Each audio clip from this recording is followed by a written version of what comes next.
Hey you, welcome back to the channel. Go Gina, go Gina, go Gina. If you haven't subscribed yet, make sure you hit the subscribe button and join. Be a part of this. Be a part of the goodness of what it can be.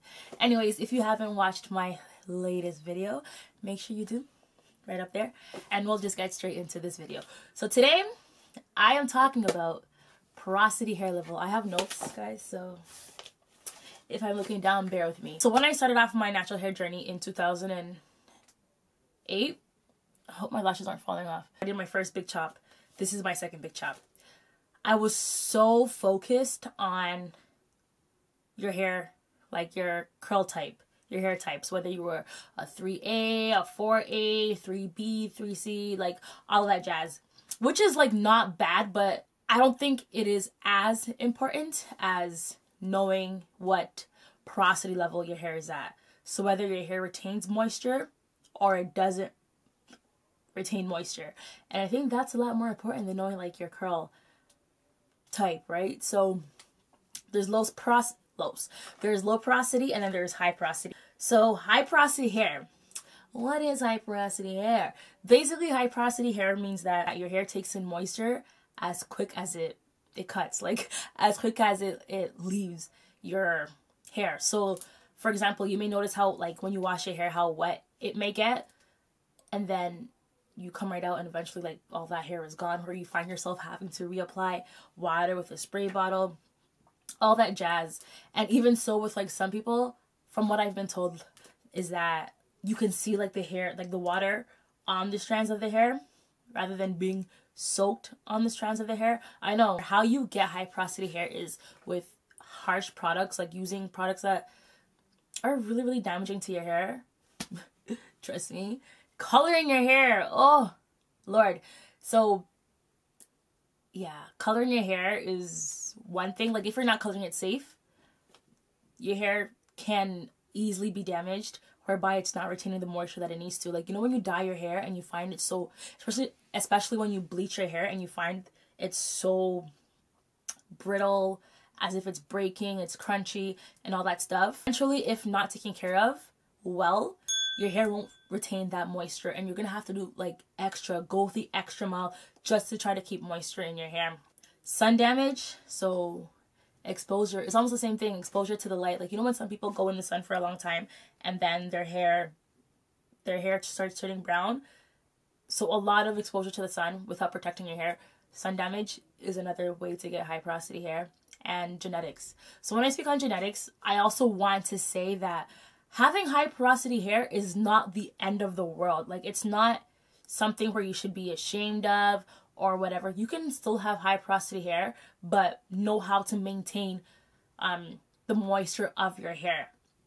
So genetics can also play a role in having high porosity hair. So if you want to figure out what possible signs of high porosity hair is like I said, when your hair starts to get brittle, starts to break a lot easier. Like when you can't tell if your hair is shedding or if your hair is breaking. That was me. Oh, yo.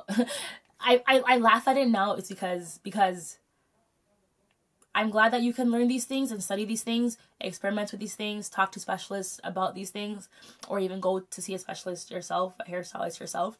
But if you really want to care for your hair, you have to know what is going on with your hair, or what your hair likes and what your hair don't like, basically. You have to study how your hair reacts to certain things or certain products when applied.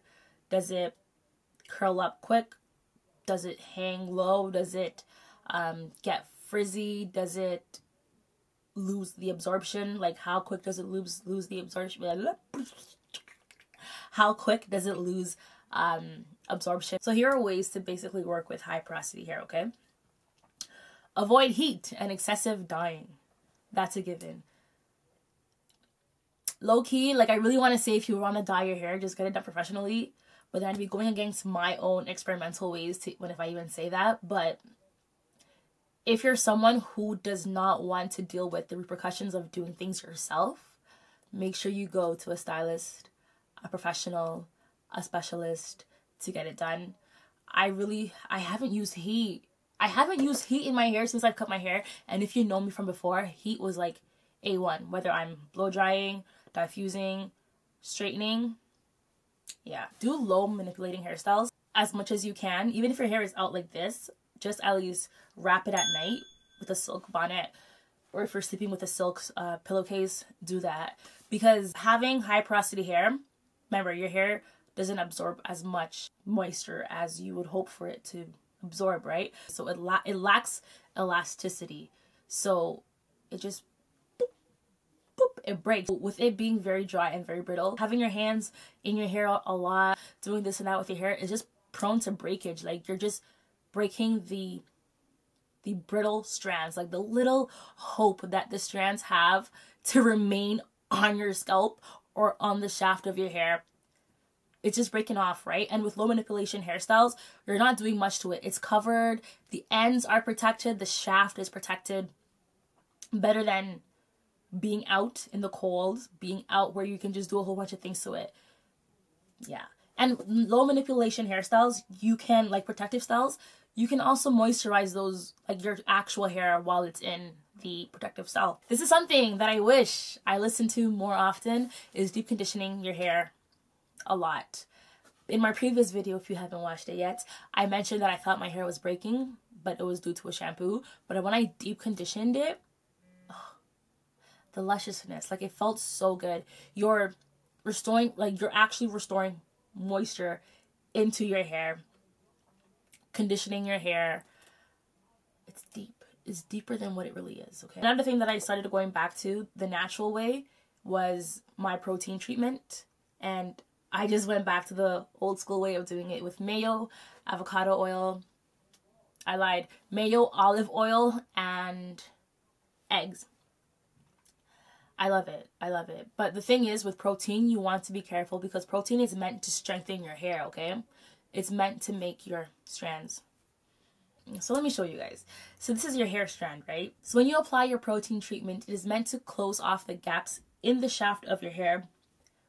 That way it's not snagging onto things, it's not easily breakable, and it's less fragile. An excessive amount of protein treatments can also make your hair super dry. So you have to complement it with moisture. Like, you have to moisturize your hair, especially after a protein treatment. And that is one thing I learned. I was doing the mayo, eggs, and olive oil treatments a lot. And it was getting really dry. But then this is a fact. Like, I realized that as long as I moisturize it and I lock in the moisture, then I'll be good.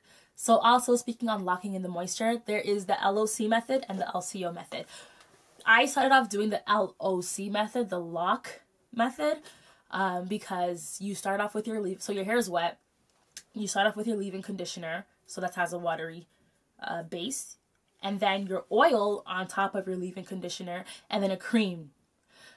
Personally, now I definitely know better to not use that method because I'm not really locking in anything. So first off, I want to use my watery substance. So I'm now referring to the LCO method. I'm using my watery substance, my leave-in conditioner or my liquid, and then I am complementing that with a cream, so like a butter. I love shea butter. Complementing it with that, and then I'm locking all of that with an oil. Oil, like when you think of oil, a thick oil. I think of my castor oil, like a thick oil to just seal everything in. Like nothing is being trapped out of it. Like nothing is like sliding out of it type of thing. I see it as that, hoping that that makes perfect sense. So high porosity hair, our hair wants, it needs to love slip. Like it craves for slip. So you want to have a conditioner that is A1 when it comes to slip. And my favorite conditioner that I don't know why I haven't been using this, but my favorite conditioner is the Aussie Moist conditioner. That stuff provides so much slip and moisture. This, I love it. Another thing is to keep trimming your hair often, whether it's professionally or if you want to be an experimentalist, and trim it yourself at your own risk, at your own risk. Then you're going to do as so. I just started trimming my hair. So this is my big chop, and I did it not too long ago, so on my 7th month, and I'm good. And then just layering your hair after you wash your hair, as in either the LOC or the LCO method, which is what I coin. Just making sure my hands are not ashy, which is what I coin, because it just gives you moisture. Like it really gives you moisture, and it really like keeps your hair shiny. Yes, that's all the tips that I have for high porosity hair.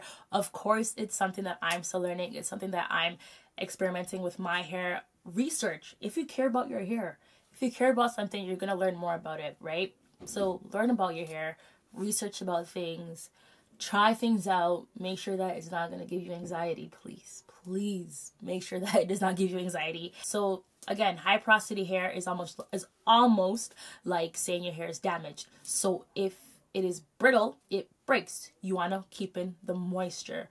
Layer your hair properly, which I would say the LCO method, with oil being your last, as a sealant to keep in that moisture. So if anyone out there has any suggestions or anything that they want to add on, let me know down below. Let's talk. Is your hair low porosity? Is your hair high porosity? Do you know? Do you not know? I don't know. You let me know, and maybe we can talk about it. So anyways, make sure you hit the like button.